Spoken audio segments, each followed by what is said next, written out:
ప్రతీక 2 సార్లు బీఫామ్ ఇచ్చి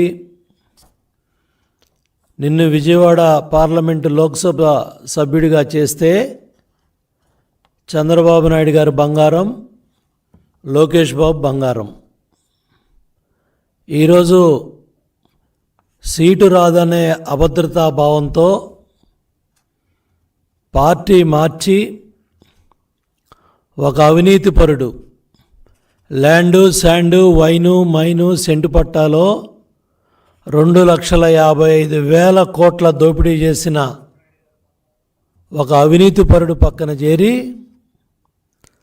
చంద్రబాబు నాయుడు గారిని విమర్శిస్తావా? లోకేష్ బాబు గారిని విమర్శిస్తావా? ఒక బీఫామ్ కోసం ఇంత దిగజారాలా? ఒక ఎమ్మెల్యే ఉద్యోగం కోసం, ఒక ఎంపీ ఉద్యోగం కోసం ఇంత దిగజారాలా కేసినేని నాని? నిన్నటిదాకా ఆహా ఓహో, ఈరోజు మేము చెడ్డవాళ్ళం అయిపోయాం. ఎంతమంది కార్యకర్తల నాయకుల రెక్కల కష్టంతో నువ్వు పార్లమెంటు సభ్యుడు అయ్యావు. ఆ రోజు ప్రజారాజ్యాన్ని ఏ విధంగా మాట్లాడావో రాష్ట్ర ప్రజలందరికీ కూడా తెలుసు. ఆ రోజు నువ్వు పాదయాత్రలో చంద్రబాబు నాయుడు గారి దగ్గరికి వచ్చినప్పుడు నిన్ను ఆదరించి నీకు అవకాశం ఇస్తే ఇంత దిగజారుడు రాజకీయాలా? 5 ఏళ్ల తెలుగుదేశం ప్రభుత్వ హయాంలో విజయవాడ నగర అభివృద్ధి బ్రహ్మాండంగా పరిగెత్తింది. ఆ రోజు మేయర్గా కోనేరు శ్రీధర్ గారు, శాసనసభ్యులుగా మాజీ పార్లమెంటు సభ్యులు గద్దె రామ్మోహన్ రావు గారు, సెంట్రల్ నియోజకవర్గం బోండా ఉమామహేశ్వరరావు గారు, అట్లాగే 1 టౌన్లో జలీల్ ఖాన్ గారు, ఇట్లా కృష్ణా జిల్లాలో అందరం కూడా కలిసి విజయవాడ నగరాభివృద్ధి కావచ్చు, కృష్ణా జిల్లా అభివృద్ధి కావచ్చు, కొల్లు రవీంద్ర గారు మంత్రిగా, కొనకళ్ళ నారాయణ గారు పార్లమెంటు సభ్యుడిగా అందరం కూడా కలిసి పెద్ద ఎత్తున విజయవాడ నగరమే కాదు, కృష్ణా జిల్లా కాదు, అన్ని రంగాల్లో కూడా ముందుకెళ్తే నీ ఎంపీ టికెట్ కోసం 100 కోట్ల అభివృద్ధి జరగలేదని దిగజారిపోయి మాట్లాడతావా? ఇంత దిగజారాలా అని నేను అడుగుతున్నా. జగన్మోహన్ రెడ్డి కళ్ళల్లో ఆనందం చూడటానికి ఇంత దిగజారాలా? ఇంత దౌర్భాగ్యపు రాజకీయాలా? ఇంత తప్పుడు రాజకీయాలా? 8 సెప్టెంబర్ 2023 దేశంలో నిజాయితీ ఉన్న కొద్దిమంది నేతల్లో తెలుగుదేశం పార్టీ అధినేత చంద్రబాబు నాయుడు గారు ఒకరని ఎంపీ కేసినేని నాని అన్నారు.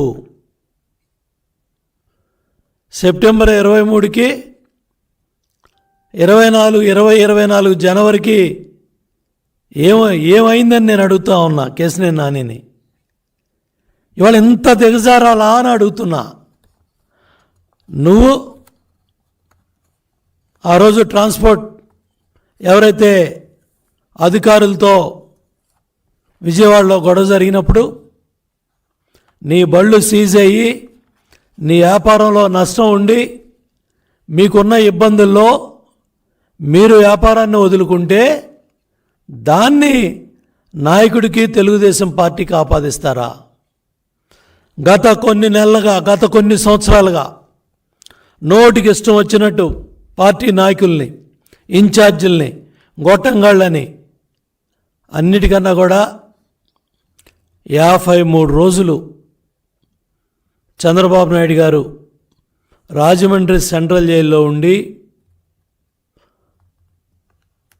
విజయవాడ కనకదుర్గమ్మ తల్లి దేవాలయానికి వచ్చినప్పుడు గర్భగుడిలో కావచ్చు, అక్కడ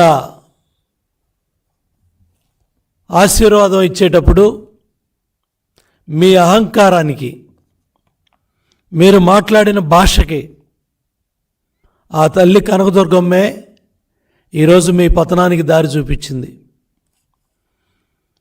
ఒక జాతీయ అధ్యక్షులు కుటుంబ సభ్యులతో కనకదుర్గమ్మ దేవాలయానికి వస్తే మీ అహంకారక పూరిత వైఖరితో ఆ రోజు మీరు ఆడిన దుర్భాష కానీ మీరు మాట్లాడిన మాటలు కానీ ఆ రోజే మీ పతనానికి నాంది పలికాయి.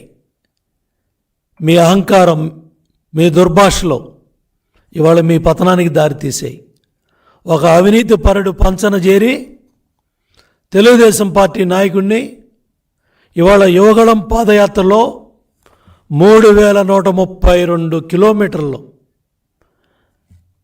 పెద్ద ఎత్తున 226 రోజులు యువగళం పాదయాత్రతో పార్టీ జాతీయ ప్రధాన కార్యదర్శి ఒక చైతన్యాన్ని యువతలో తీసుకురావడమే కాకుండా తాడేపల్లి కొంపకి ప్యాలెస్కి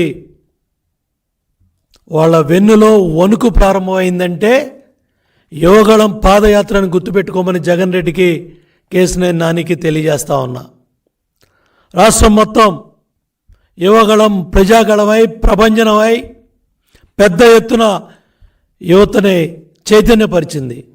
ఇవాళ చంద్రబాబు నాయుడు గారు రా కదలరా అనే పిలుపుకి యువత కేరింతలు కొడతా ఉందంటే దానికి కారణం యువగళం ఒక ప్రజా